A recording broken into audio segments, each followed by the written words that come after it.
All right.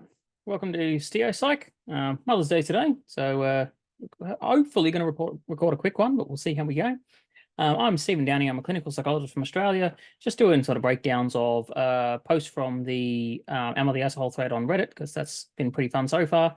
So way that we do this is we go to Am I the Asshole and look at the top one that isn't an update, which by the looks of it is this one here. Yeah, not too long. So that's quite nice. Feel free to submit things you want me to review in the comments. Like if you like it, subscribe if you want to see more like this, and let's get into it for today. All right, the way that we do this is I read the post from beginning to end, and then I'll run through it after that. Am I the asshole for leaving a girl when she tells me how many side guys she has? So this happened an hour again. Not sure what that means. Went on a second date with a girl I met through Tinder. Date went well and got to her place, watched a movie, Spirited Away. It was nice. We began to make out, but her phone kept ringing the whole time. So I asked her, is that a friend of yours who's worried or something? She says, no, it's one of my friends with benefits. So I ask her, huh? How many do you have then? She says, four, depends on what she feels like.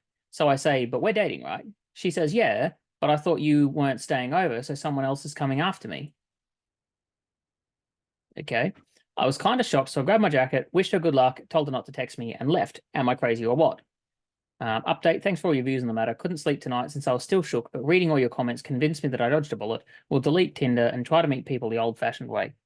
Okay. Right, where would we start with something like this? First off, frankly, good luck deleting Tinder and trying to meet people the old-fashioned way. When you figure out how to do that, please, for the love of God, come and comment it under this video and let me know how one does that these days, because I get asked this question, I'm not even kidding, every week. And the issue is I have really never been on the dating scene. I married my first girlfriend, and we've been married for 14 years. So yeah, I don't actually know 100% how people go about this, but by all means, I'm actually open to comments that suggest ways that you can do that. It is very difficult to find locations that people are physically meeting. So that's just for me and not anything to do with this situation at all. By all means, throw your ideas down below. Right. So this situation is not really very complicated, and it strikes me as a values thing. I don't think there's necessarily an asshole in this one, actually. So it's just there's a difference in values, and you're either going to continue to engage or not continue to engage based on that. So, firstly, second date, like, you don't own this person. Just hold your horses. You're still in the fact-finding stage, and what happened on this particular fact-finding expedition with this person is you found something out that sort of meant that your values didn't really align. Now, you by the reading of this, your values are so far away from this that there's no benefit from communication that would allow you to sort of cross this. So you say, so I say, but we're dating, right? She says, yeah, but I thought you weren't staying over. So straight off the bat, I kind of want to know what is meant by dating. What does he mean when he says dating? What does she mean? And dating these days does not, by definition, mean some kind of exclusively monogamous relationship. And whether you like it or not, that is something that needs to be sort of clarified in relationships. So yeah, that would be a conversation that I would suggest to not just this person, but anybody. If you are entering this sort of a relationship and you go, right, we're dating, you need to have the conversation about what does that mean? Because yeah, that just doesn't, these days, it does not necessarily mean a sexually monogamous relationship, particularly by the second date. So this is something that I guess I would hope that older people are just having these conversations. The way that this reads, it reads that this is a younger person. I don't know that for sure, but that's my guess, is that this person is sort of in their late teenager, and that yeah, this is an experience where they're kind of, I guess, learning a thing or two about how some of this stuff works. So now she says four people on the side. Frankly, we're not here to judge. What she does with herself is entirely her business.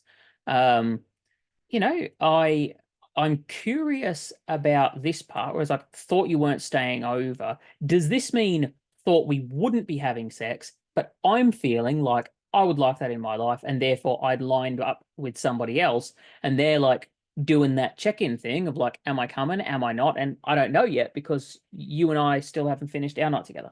You know, is that how I would interact with somebody? Doesn't matter. That's how this person interacts with somebody. So, I look at this situation and just kind of go, okay, well, I'm covered in farmers' friends. I was just out in the yard looking at the, wow, all right.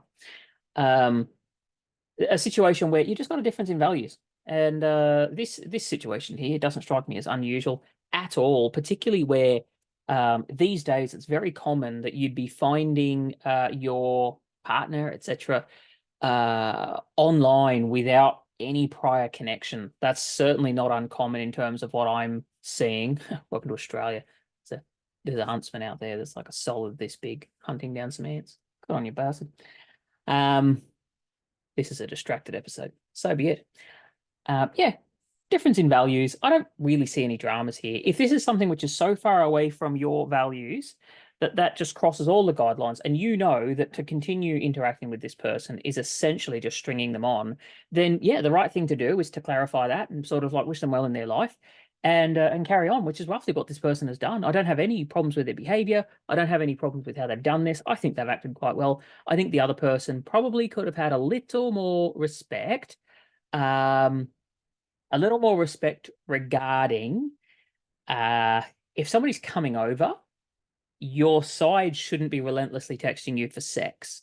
That's unusual. And there's just a bit of a lack of respect there that I don't like, but at the same token, I know of people who have like sexual partners that they only go to for sex and have no further relationship with. And one of the reasons why they have no further relationship with them is because of how pushy that person is. Like, you just mention sex and you get relentlessly bombarded until it either happens or you block them. Like, those are the only two options.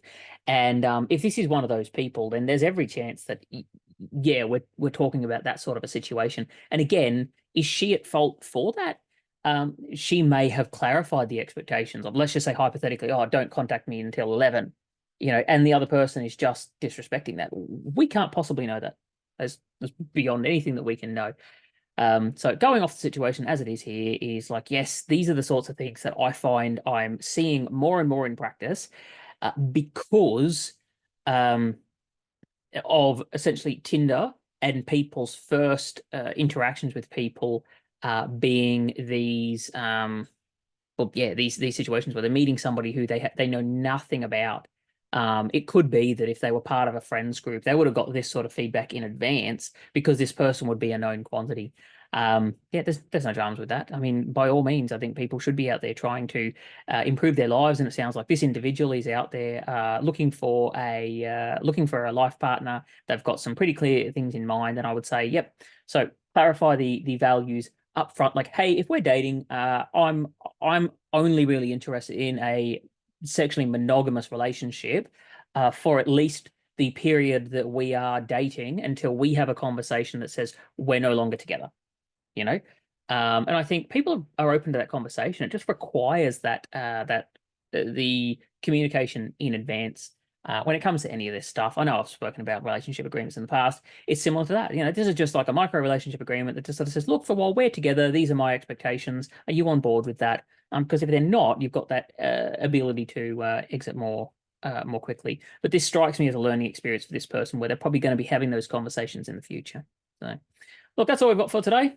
Happy Mother's Day to all the mothers out there. We shall finish up, and I will see you probably tomorrow. So, have fun, guys. I shall catch you another time.